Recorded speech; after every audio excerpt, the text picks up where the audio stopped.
I've swiped my microphone on, so that means we're ready to go.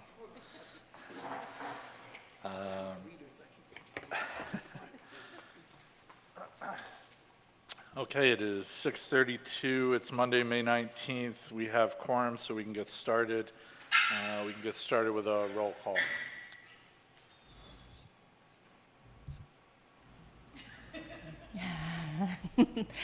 We have Ali Church, Mike Nepple, Vickiana Demora, Shonda Powell, myself, Sharice Vickers, Adriana Wanalaya, and Council David Kraft. Hey, thank you. The meeting has been properly noticed, so we'll move on to item number 3. Do I have a motion to accept the minutes from the March meeting? Pardon me, April. Okay. April 21st meeting of the IDA. So moved. Do I have a second? Second. All in favor? Aye. Aye. All right, we can move on to the treasurer's report. Okay.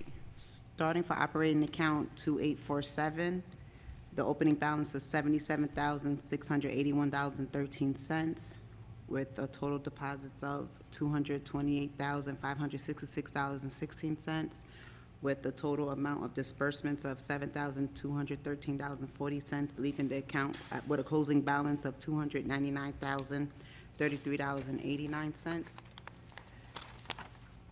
For the payroll account ending in 8243, there was an opening balance of $131,786.52 with the amount of total payroll expenses $16,179.27 with a total of interest paid $330.17, leaving a closing balance of $115,937.42. For the application funds account ending in 2855, there was an opening balance of $14,151.44 with no transactions recorded, having the closing balance of $14,151.44. For the lesser tenant account ending in 2863, there was an opening balance of $2,537 with 1 cent, with a interest of $6.78, bringing the account to $2,543.79. For the labor monitoring account ending in 7072, there's an opening balance of $15,014.79 with no transactions recorded, having a closing balance of $15,014.79.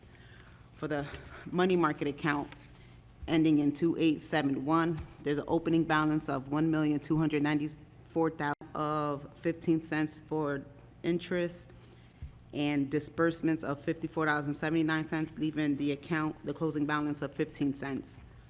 The labor monitoring 5 account 5325, there was an opening balance of $0. There was a deposit of $75,885. There was a disbursement for $15, leaving a closing balance of $75,870.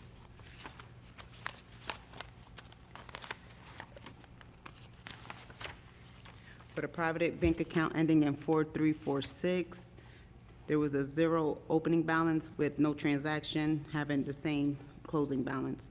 Private bank account 5683, the opening balance is $4,311,607.60 with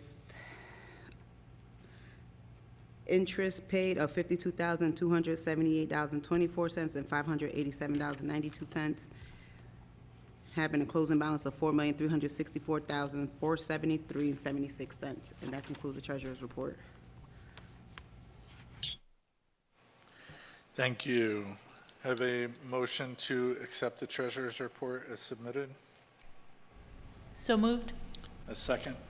Second. All in favor? Aye. Aye. Have a motion to approve. Did we pay any bills in April? Yeah? Yes. Oh, yeah, I signed some checks. Okay. Can I have a motion to approve the payment of bills for April? So moved. Second? Second. All in favor? Aye. Aye. All right, great, thanks. We can move on to the chairman's report, chairperson's report. I don't have a lot to report. We will get to the major items that we have been dealing with in between meetings later in this agenda, namely the engineering update from B&L on the Armory and the UTEP draft discussion. I'm sure I'll do this later, but just wanted to thank everybody for traveling to be here with us this evening to discuss these items, and want to officially welcome Everett Colley of EC Media aboard. Everybody is familiar with Everett's work, impeccable, and we have fancy microphones now. And I think that's a great place to conclude the chairman's report. We can move on to item 6, council's report. Good evening, everyone. Can you hear me? We're good? All right, great. So I just have 3 items to report on for the council's report. In terms of the cell tower lease with Crown Castle, I just want to confirm with the board that that matter has been finalized. The Third Amendment has been executed. Crown Castle has issued their payment, the initial payment, the $20,000 payment that was part of the Third Amendment that's been issued, so that matter has been closed. In regards to the 2 projects that the board approved for financial assistance at the last board meeting, in terms of just a status, not much of a status update to provide, but with respects to the 104 Washington project, initially we were anticipating actually closing on that matter during the month of June, but we received correspondence from the applicant's attorneys stating that they're going to need to push that to after June, so that matter's still going to be pending. And then with respects to Liberty Street Apartments, we have to wait until the applicant actually acquires title to the property before we can close, so that's going to be some time. So, but those are the only matters to report on at this time with respects to council's report.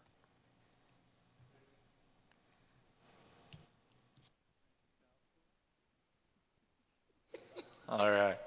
We'll move on to item 7, the executive director's report.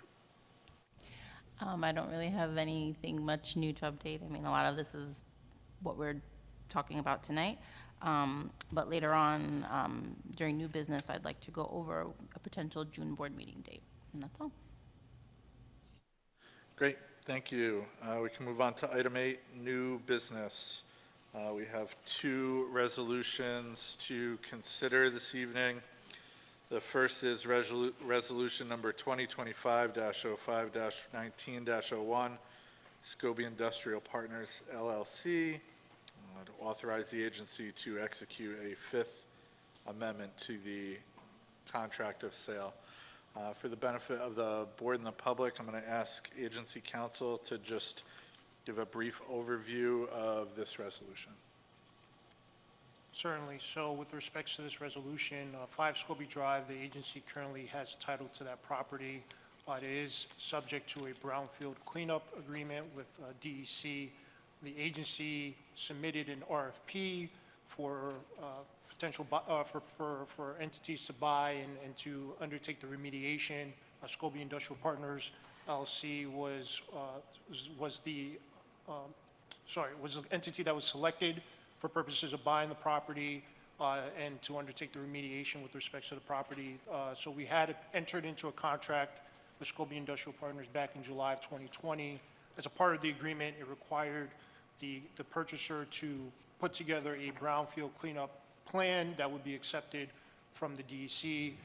As you can imagine, there was requirements that the DEC needed for particular changes, so we did need to extend the contract period of time. We've undergone 4 amendments up to this point in time to extend just the contract periods. At this point, the purchaser had reached out requesting an additional extension. This is specifically for purposes of obtaining SEQR approval for the project. This resolution would essentially authorize the due diligence period to be extended to the end of the year to provide the purchaser with enough time to obtain their SEQR approval for the project. And I know the purchaser representative is here, so I don't know if they have more that they want to provide on this.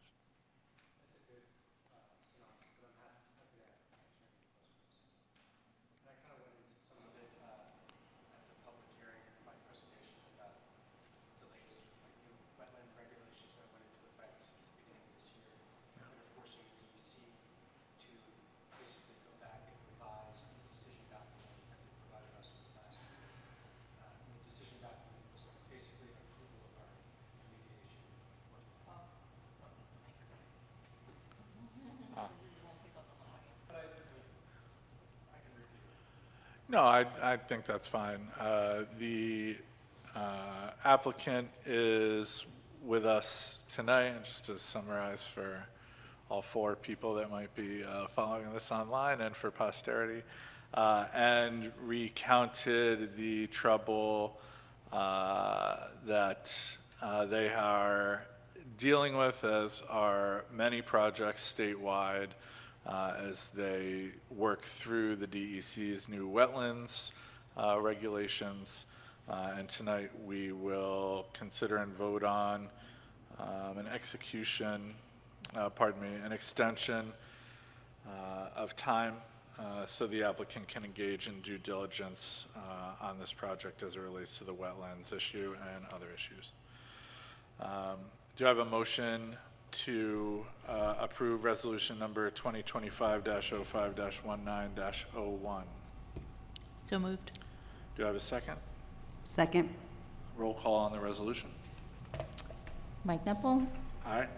Ali Church, Yes. Vickiana Demora, Yes. and Sharonda Powell. Resolution carries. Great. Resolution number 2025-05-19-02, award of video recording and live streaming services. Again, I'll ask the agency counsel to provide an overview of this resolution for the board and the public.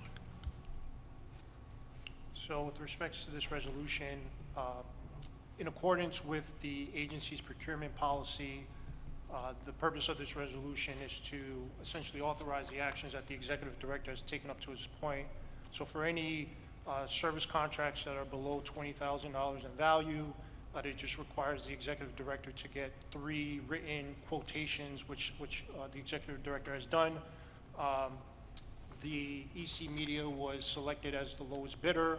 So this resolution would essentially authorize entering into a contract with EC Media through the end of the year, December 31st. Because they are here today, it would be effective today, so that way you're not having to enter the contract after the fact.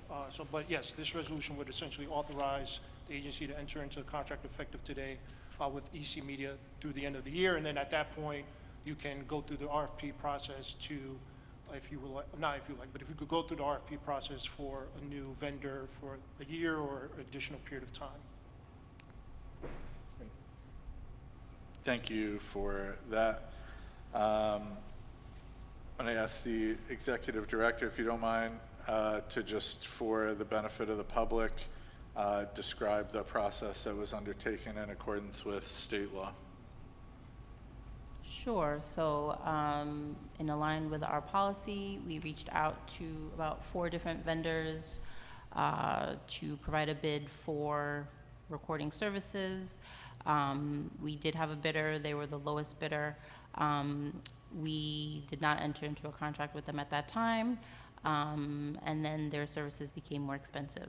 And so therefore, we redid the process of procuring quotes all over again. And this time, EC Everett was the lowest bidder, and then we made sure that we had a contract in place this time to secure that the amount that was quoted would be consistent throughout the contract. Great, thank you. Do I have a motion for resolution 2025-05-19-02? So moved. Do I have a second? Second. Roll call on the resolution. Mike Nepple, Aye. Ali Church, Yes. Kiana Demora, Yes. and Sharonda Powell. Resolution carries. Great, and I just want to thank Sean Strong of Fanatics Entertainment for previously providing video recording services. Sean did an excellent job. He's a Newburgh resident, a Newburgh native, fantastic individual, great company. Everett happened to be the lowest bidder, and Everett services are unrivaled, so we're grateful to have Everett aboard.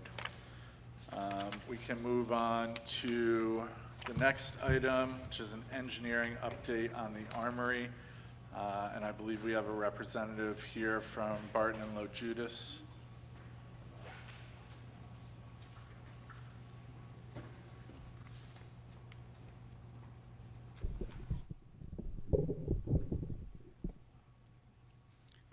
Good evening, ladies and gentlemen. My name is Will DeRosa. I'm with Barton and LaJudas, or B&L. We are an engineering firm located in New York, but we're all over the Northeast. We were selected to do a engineer assessment, a structural condition assessment of 145 Broadway. The board, you should all have a copy of the report. This is what I'll be kind of referring to when I talk about the photos. The first thing I have is just kind of the map just to orient you. So this is located on Broadway. A lot of the damage that you'll hear me talking about is there on the south side where they kind of have that abutment on the southeast that kind of sticks out. So when I talk about like the southeast side, that's kind of what I'm referring to there on Ann Street. So to talk about kind of some of the stuff we saw, the most I'll say significant damage was that there's that gap that you can see in those photos, and that's on that south side of the building. You can see that the crack extends where the gap and the caulking is separated from the masonry. And I also want you to kind of notice the condition of the brick on the right side of that gap versus the left. It looks like this is an addition that was maybe attached to the original building. This building is about 150 years old, so this has undergone numerous renovations over its lifetime. But you can see there that's kind of what's happening. You can see that the crack extends on the caulking, but more significantly, it actually extends up through the brick itself, which is usually indicative of I'm going to call it movement, because there's no vertical displacement between the bricks where you'd see maybe half the foundation settling, which would obviously be a very concerning issue, which is not something that we're seeing. We're just seeing that gap slightly widening. We don't see that on the opposite side of the building where that new addition is joined up to it. So it's very localized, but it does allow water and moisture to enter into the building, which was a lot of the issues that we did notice were a result of that moisture getting into the building. And that moisture got in due to this gap, partly due to the gap. You'll see some of the other ways that moisture is able to get into the building when you see some of the other photos, namely on the northeast side, the water siltcock seemed to have a leak, but it seemed more than that like there was a leak that's just kind of been ongoing for a while, because there's pieces of brick just kind of piled up there at the bottom of it. And the probable cost estimate I give is for replacing that siltcock. But what's likely happening and is not included in that cost estimate is that there could be potential for holes in the piping itself, and maybe not just the actual valve fitting.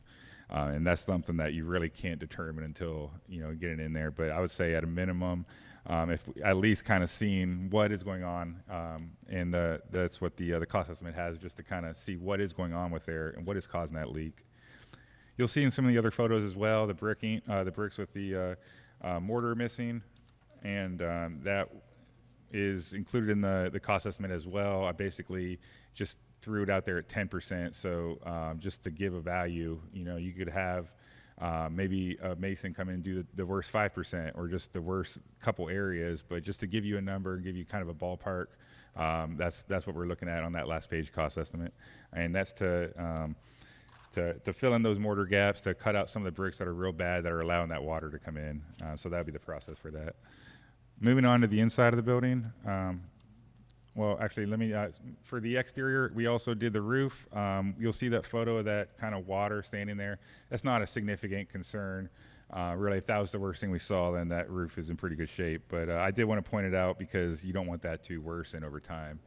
That can be, my recommendation for that was to have your routine maintenance, just making sure that they can go in and clean that drain so it functions properly.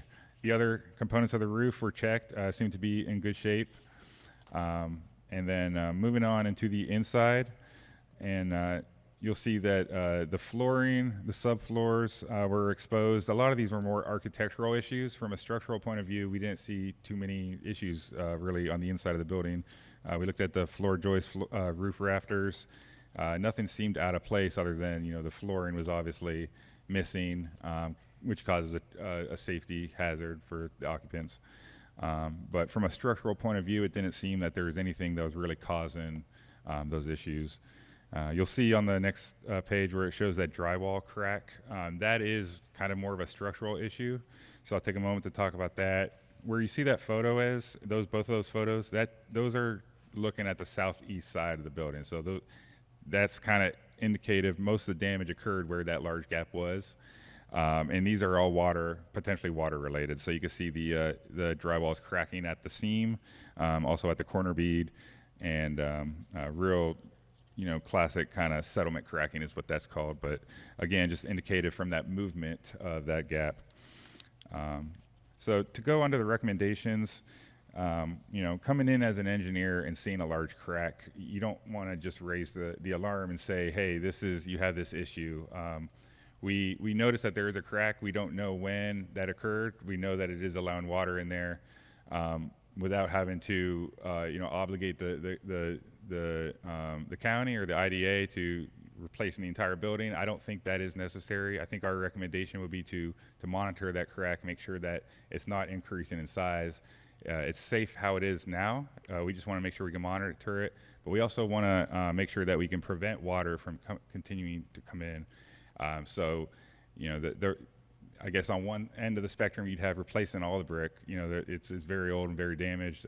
The other end of the spectrum would be saying, well, it's already damaged. Maybe we could wait a few years and see what happens. I think the right solution is kind of in the middle, where we want to stop additional water from coming in. We want to fix some of those very bad areas that are just going to cause more, damage in the long run. I don't think that it's necessary to replace, all the brick that's damaged, just the stuff that's going to cause down the line. So if anybody has any additional questions as well, this is the draft report. We want to make sure that we can get any of your concerns into the final report. I know a lot of times these reports kind of go on to follow on activities, and so if you have anything you want to make sure that I can include in this as well, or that you don't think was given enough attention, please let me know. I'll be here at the end. I'll have my business card as well, so make sure everybody gets one, and we'll get this final report to Ms. Vickers and to the IDA as soon as we can. Thank you. Great. Before I open it up to the board for questions, and my apologies for not doing a level set at the top, but can you just describe what you were charged with, your methodology, and your approach, and whether there were areas of the building on the interior of the structure where you did not do a visual inspection, like if there's a basement or a sub-basement or something like that? So our task was to do a structural condition assessment of this building. What that usually entails is the components such as the wall, the load-bearing components, the walls, the floors. Usually not so much the architecture like the carpet, things that, the ceilings, but we want to make sure that the building is going to stand, really. Yeah, so the structure itself, so that's what we came in, we looked at.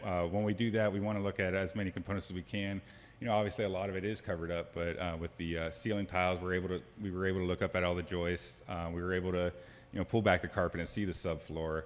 And then we did the visual inspection from the top. We actually got up on the roof and we walked the entire perimeter, made sure that we were able to see any of that stuff. So there was no destructive testing, no soil testing. It was really a visual inspection of the structural components that were accessible. Okay, great. So the other part of your question was, I believe, were there other parts of the building that weren't listed here that you accessed and didn't have the need to write up, or for whatever reason didn't access, whether it was because you did not have access or whatever other reason, basements, sub-basements, that kind of thing? Yeah, so we did access everything that we were with some of the maintenance personnel, and everything that they had access to, they allowed us into. We, as mentioned, only thing that were visible, so we weren't peeling stuff back that, to see that we couldn't. I did mention some of the ladder stuff in there. I'm not going to mention that as much, I think, in the final report, because I don't want to give the impression that I was doing a life safety inspection of the entire building. That wasn't the intent. We did notice some of those issues with the ladder when going up to the roof, so I threw it in there, but that wasn't so much the intent of this, was checking all the OSHA type of things. So that was the focus of our investigation. Great. Open it up to questions from the board. What precipitated this, if you don't know, is we got a letter from the union that represents employees in this building.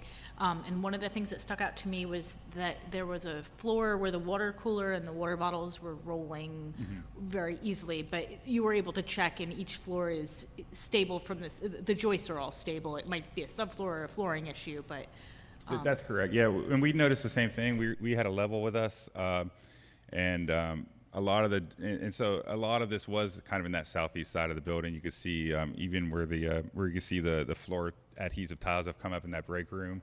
That doorway was canted, so which was really indicative of kind of that movement that we saw.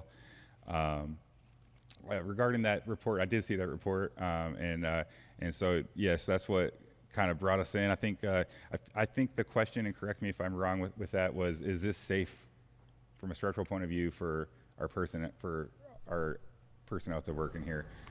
From what we've seen, yes. I think we want to continue to monitor it.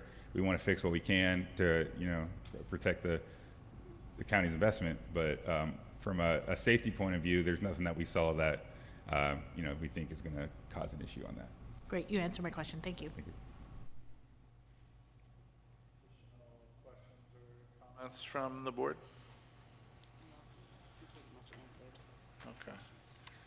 And just to put it into the public record, I just want to clarify the things that you didn't look for, right? Yeah. Nothing in the physical plan, right? No mechanical, HVAC.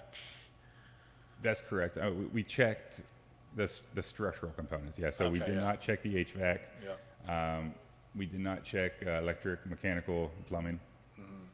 And no environmental testing. That's correct. Lead, asbestos, any Correct. of that. No destructive testing and no soil testing as well. Okay. Would you suggest in maybe a second phase of inspection, any removals to get a better look at some of I guess a better question, are there structural assessments that require further removals that were not within the current scope of your work? I don't believe so, but I will confer with my colleagues and make sure we put in the final report. But from what we've seen, what we discussed, we don't think that will be necessary. Okay. And I noticed an estimate in the back, an opinion of probable construction and project costs. Yep. You mentioned that your recommendation was limited to what you would consider issues that could long-term present structural problems and not fully encompass like all the cosmetic stuff. Correct. So this estimate would be just baseline remediation for issues that may present larger problems later on. Right. It could be considered a stabilization. Got it. And is this, so I noticed there isn't like a high-low estimate here. This is just best guess from your expertise. This is what this work would cost. Right. And I appreciate you mentioning that. These do take it with a grain of salt because, I mean, for example, combine the first and second one because it seems to me like something that, and I didn't know if this was going to be an a la carte. If your budget is limited, you only want to do certain things. 1 and 2 can be combined. I think the equipment rental, if you did it all together, there'd be a lot of savings. So these are just kind of best guess estimates on if you were to just have that single line item bid out. It was kind of my intent for that. So.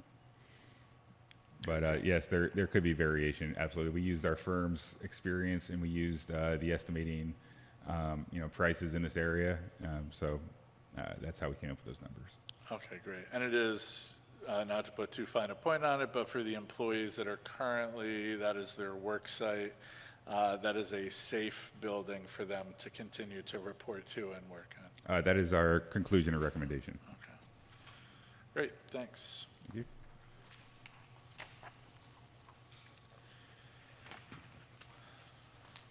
All right.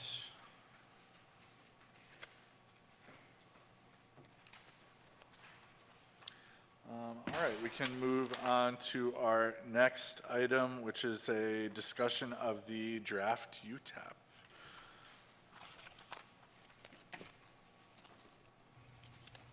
Hi, everybody. Nice to see you again. Can you hear me? This is awfully high. It's like right in my face. So I'm back. You might recall we had a board retreat about, I don't know, about a month ago, a little over a month ago, where we talked about some of the board's priorities for your uniform tax exemption policy. What we did is after that report, or after that retreat, we started from your existing UTEP and made a good amount of changes. We reordered some sections, we incorporated some comment or the information that we gathered from that retreat, and then your legal counsel reviewed our version and made a few additional, I wouldn't call them substantive, they're tweaking words and removing section 7, which was just a process section. It probably doesn't need to be in your UTEP anyway, so nothing too crazy in there. But basically, we just wanted to kind of clean this up, remove some old language that maybe wasn't relevant anymore, and then incorporate your new priorities. There are, most of what you'll see is section 2, which is where we lay out eligible project types, priority sectors, and the priority project outcomes. And then in the pilot section, the pilot schedules are new. So a couple of areas that we'll want to make sure that we talk about tonight is the priority project outcomes. In my original version, that's page 3. I'm not sure if it's still page 3 of your version, but that section, just honing in on a few of the details in that section, as well as if there's any additional priorities you want to list there for a enhanced pilot schedule. And then just make sure, address any other concerns or questions you might have about the new draft. Great. Before we get into a discussion or questions clarifying matters, which I don't imagine there's going to be too many of because we were all there, can you just summarize maybe some of the red line changes from the current UTEP to this draft? Sure. So again, a lot of it was reordering sections, just for clarity, but really in section 2, where we talk about eligible projects, we defined industrial jobs and a minimum job creation number for industrial jobs. We've established the minimum job creation of 10 full-time equivalents, and we've specifically excluded dropship warehousing as eligible under industrial, which don't typically meet that 10 FTEs anyway. And then we laid out what types of commercial projects are desirable, so that includes commercial research and development, qualified retail, movie production and related facilities, but we did exclude, and this was one thing that the legal counsel made much bolder in the newest version, is that the IDA will not be incentivizing housing, and that housing projects will go directly to city council. However, the commercial components of mixed-use projects could still be incentivized by the IDA. But it's basically saying the IDA not doing market rate, affordable, middle market, we're not doing housing incentives at the IDA level. That's going to go through a different process. And that's a major change. Housing wasn't fully addressed in the prior UTEP, so that was one thing that we wanted to make sure is clarified. We also established some priority sectors, and these are primarily sectors that provide additional levels of revenue beyond just additional property taxes coming into the municipalities. These priority sectors would generate additional types of fees like a bed tax or sales tax, or we did identify cannabis-related businesses, so that's taking advantage of some new state funding sources and fees that you can charge locally. So we identified cannabis-related businesses, cultural resources and amenities, tourism destinations and lodging. They must comply with all of the New York State laws in terms of like the retail exemptions. And then from the lodging side, it has to be subject to the bed tax, because that's what's really making it the priority sector, is that additional revenue that's coming from the bed tax. So it identifies the priority sectors and some priority project outcomes. So we identified adaptive reuse and vacant or underutilized buildings, direct on-site job creation above a certain threshold, which is one thing that we want to define a little clearer here. Anticipated net positive revenue generation beyond your standard property tax revenue over the course of the pilot. So that's really looking at those other sources of revenue to the taxing jurisdictions or to the city, and setting, setting some sort of a threshold for that level of additional revenue you want to be seeing for it to be a priority project. And then we established a new set of pilot schedules. So a standard pilot schedule, this is going back a few pages. A lot of the other stuff around mortgage recording tax and sales and use tax is the same as prior, but we did update the pilot schedules to reflect capital constraints of the current world. I don't even know where in this it is. So we established a standard pilot schedule and an enhanced pilot schedule. There it is. The standard pilot schedule is a 10-year pilot. Any pilot schedule will allow for up to 3 years of a construction period in which, the IDA isn't really exempting anything at that point, but the assessment isn't changing either. And then once the project is complete, it starts at 100% abatement on the added value. So they pay their normal taxes on the full tax value on the original assessment prior to the project. And then the pilot schedule starts at 100% abatement of the added value and then goes down 10% per year for 10 years. So it's a 10-year schedule. And a priority sector outcome project. So a project that's meeting the one of those priority areas that we discussed actually has an enhanced pilot schedule, which is 15 years. It provides a good amount of additional abatement up front in the pilot schedule, so that it helps to offset some of the costs that might be associated with things like an adaptive reuse project, historic rehabilitation, that type of stuff. And those are the primary things. Other than that, it was mostly just kind of cleaning up some language and formatting. Great, and for the benefit of the public, we were incredibly grateful to benefit from your experience and expertise during the retreat. Could you just provide a little bit of your background, because it's broad and substantial? Yeah, great. So my colleague Michael Ndolo and I are economic development consultants. Michael's been in the economic development field for over 20 years, has a lot of experience with public authorities and IDAs, but also real estate financing and real estate deal doing. So he's got a really good basis on the foundations of making development happen.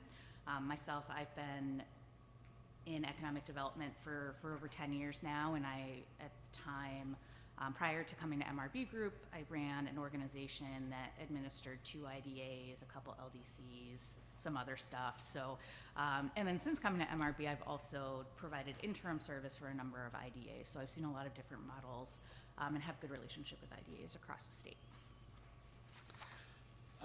Putting the board on the spot here maybe a little bit. In your experience with IDAs throughout the state and seeing our current UTEP and obviously having worked with us on this draft version, what do you think of this draft? Just asking your opinion here as somebody who's worked with IDAs and LDCs. Yeah, honestly, I think that a UTEP has to match the IDA and the community priorities. So a lot of the legal language in the document is very similar. A lot of it's pretty boilerplate in terms of how sales and use tax exemptions work, mortgage recording tax exemptions work, where you really start to be able to match the priorities of the community, and the personality of the IDA, I like to say, is with those priority areas, whether or not you're going to do housing, and then your pilot schedule. So those are really the main areas that will vary substantially from IDA to IDA. And I think that this is heading in a really great direction for the priorities of the city of Newburgh and of this IDA. So that's the most important part. I wouldn't say it's better or worse or anything like that. I would say it's the most important part is that it's accomplishing what you needed to accomplish for your community. So kudos on doing it, because sometimes like these can go for 25 years and no one adjusts them, and it can be it can get outdated. So I will say it was probably time for an update, and I'm glad that you did it, and I think that we're heading in a really good direction. Great, thanks for that. And, you know, again, for the public's benefit, and we've mentioned this before, the current UTEP has been in place since 2020, I believe that is correct. And nearly every project except one, since this UTEP was adopted, has deviated. So this was not an effective policy when it was adopted, and it became more apparent over time. I think one of the really interesting and necessary changes in our UTEP is adopting these two pilot schedules. One is the standard pilot schedule, 10 years worth of exemptions, not including the 3 years of construction.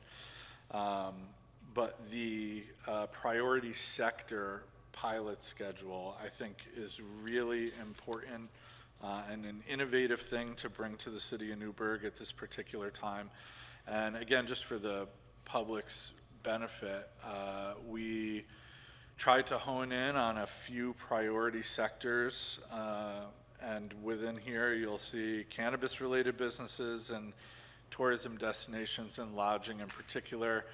The thinking there is this is basically a revenue shifting measure, right? You're foregoing property tax revenue through commercial and industrial development because you will do revenue capture on the back end through sales and use taxes, and of course the city's hotel occupancy tax. So I think that's a really innovative thing that we're moving towards. And of course, the other big thing that I think will be of note for the public is kind of buttoning up what is a gray area in the statewide landscape of whether IDA should be taking on housing projects, whether it's affordable, low income, market rate. This city council, who does appoint all of the members of the IDA, has made it clear that they want housing projects to come before the city council, because I think we all share the belief that things that come before the city council have a better chance of getting valuable public feedback, and there's a much more robust give and take. There's much more transparency. And I think that that is a real step in the right direction, both for this agency and the city of Newburgh overall. Open it up to questions or comments from the board on this draft. I have two. The first is, I think it's amazing, and you took so much of our feedback and put it into a draft, which is always great to see. One thing that I don't think we spoke specifically about, but I think it was in my mind, and is just a more general priority sector one. And I'm thinking something, so what I hand scribbled was more than some number of permanent jobs. So there's a number of permanent jobs that is substantial enough to be a priority on their own, especially if the majority, so my parentheses is 50, I don't know what that number is, and then that the majority of those, so 25 or something, are pegged to some sort of living wage rate. So around here, the United Way sets one. I don't know if that's a real thing or is that just a report they do. I don't know what that indicator is, but if you're showing up with 25, 30 really well-paying jobs, I think that meets the net positive revenue generation as well. I think in income tax and then just return to the community. So I'd like something general like that to added to. And then the other one is kind of a question.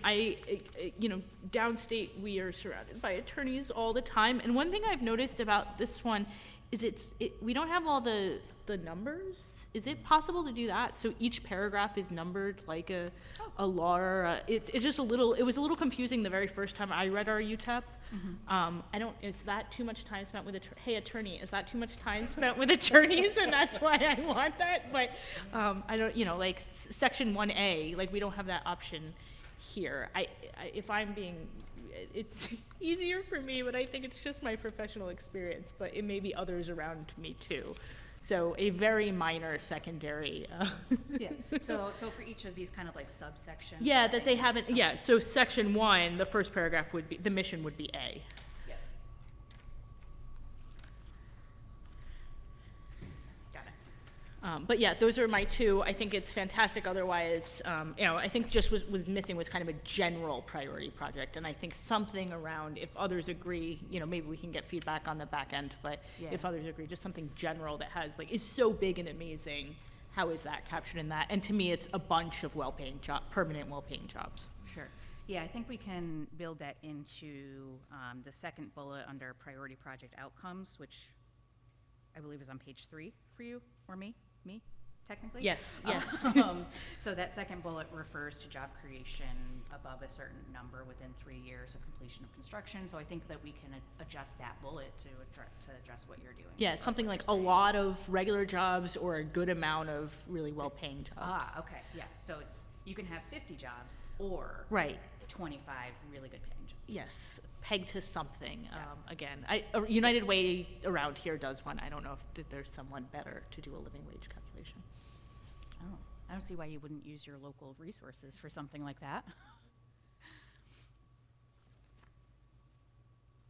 Any other questions or comments from the board? All right, well, thank you for traveling all this way to be with us tonight. And again, really appreciate your work and expertise on this. I think this is a really strong document. And yeah, thanks so much. Yeah, so if you have any feedback on those kind of highlighted areas, send them my way or send them to Ms. Vickers and she can send us that feedback on those priority project outcomes. Great, thank you. All right, that concludes new business. We can move on to item 9, old business.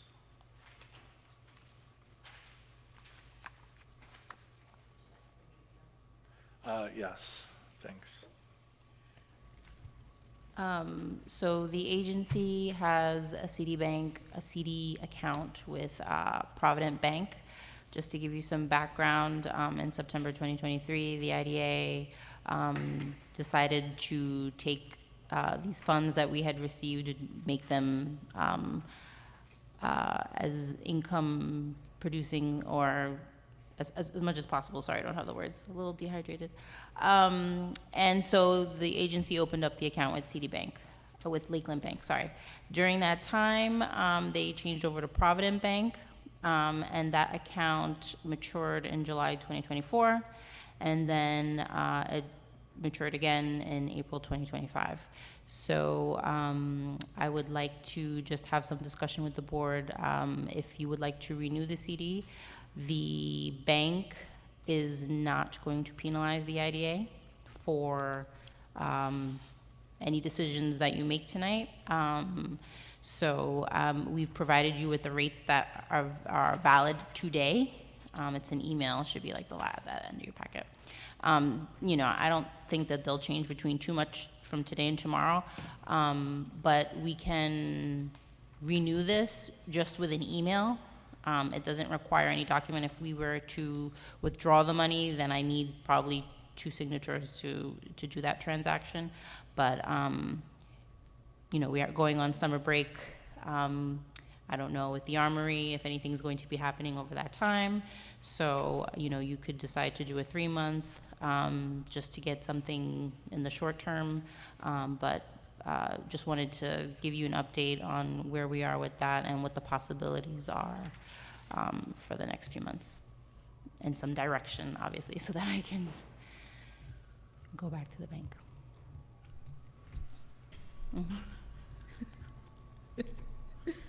So I have a couple questions. So in the treasurer's report, it was noted that that account for April was at 4.85%. So that's the last month of the last CD, correct? Correct, and then I think the other interest rate at the bottom was like what we were making after the CD had matured, right? That's why there's So two. they were still giving us the 4.85%.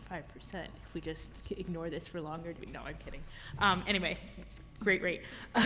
So the other question on the treasurer's report is just a little bit about how, the bank accounts that we can spend from or not. So the very first account ending in 2847.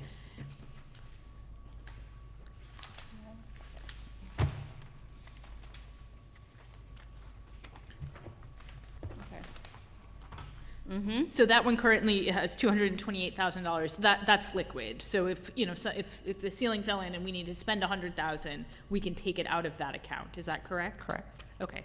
From the money market as well.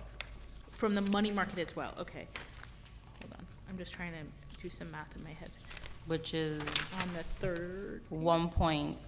Oh, the 1.3. Okay, so I'd recommend at least I would not recommend dissolving the CD at this point. I think at least 3 months makes sense.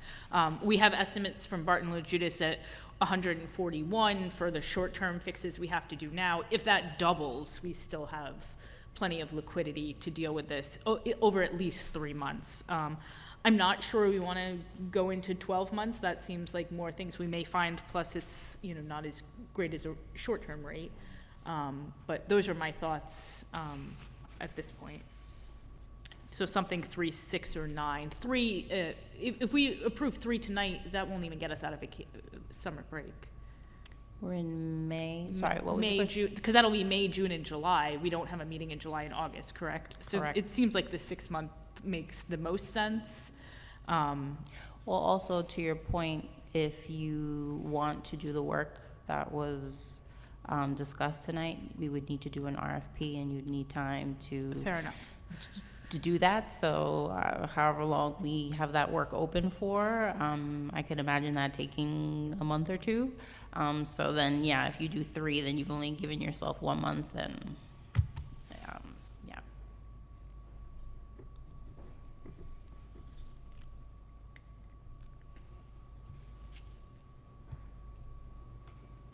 I think the 6 months will work, at least get us through the end of the year. Correct.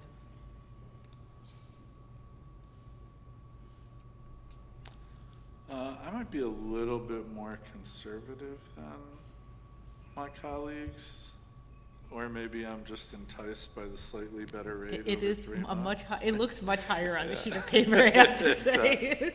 It does. I think I would be comfortable with a 3-month deposit.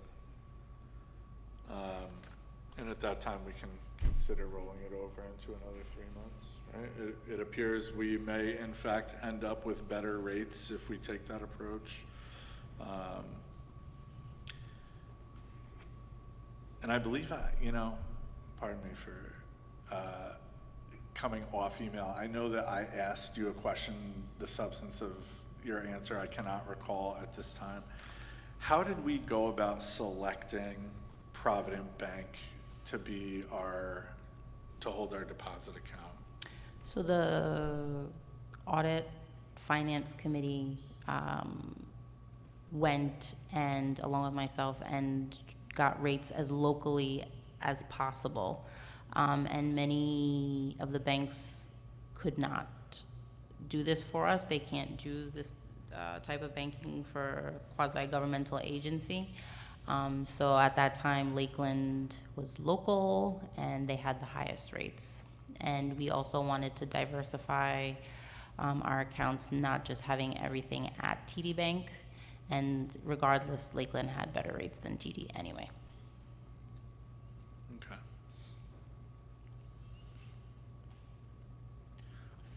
All right. How do you suggest we proceed in the discussion? I mean, David can chime in. What we did the last time was I renewed it, and then at the following board meeting, we did a resolution. What is it called again? Nunc It's pro called tunc. Yeah. non-pro-tunc, so essentially you're saying you're proving what has already taken place, action has already taken place. Right, so at the June board meeting, then we'll have that resolution, and it'll cover me, allowing me to renew this for the next 3 months, and then probably would need that again over the summer if we're only renewing it for 3 months.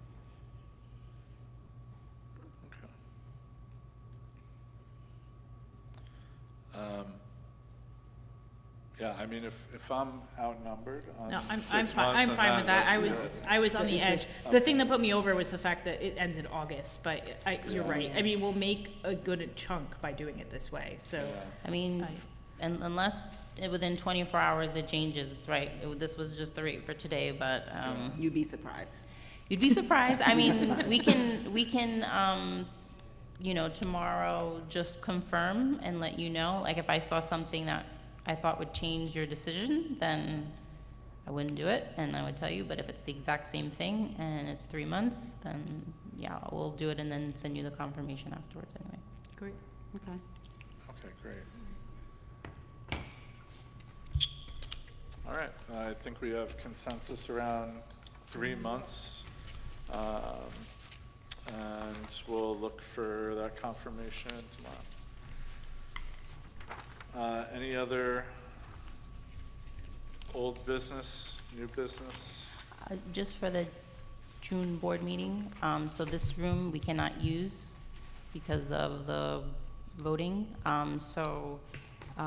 Mike already mentioned that any Monday of the month is good for him, and he's not taking vacation. You just came back from vacation. I don't know if anybody else is taking vacation, but I was thinking that June 30th could work here. Would that be okay for everyone? Yeah. That's a Monday, June 30th, to have the next board meeting. I should be fine. I need all 4 of you. Yeah, that's okay with you, Ally? I Yeah, know that works Mike for me, said- no issues. Yeah. Is that okay for you, Sharonda? Yeah, it's July 4th is the Friday of that week. So if someone's going away for the week that includes July 4th, that includes this Monday. That's okay for you? Okay. So I will All right, confirm that officially with the rest of the board, but for now, that's what we'll do. all right, great. Motion to adjourn? So moved. Do I have a second? Oh, Second. Microphone isn't on. All right, I'm gonna get down with this swipe. All right. Ms. Church, move to adjourn. Is there a second? Second. All in favor? Aye. Aye.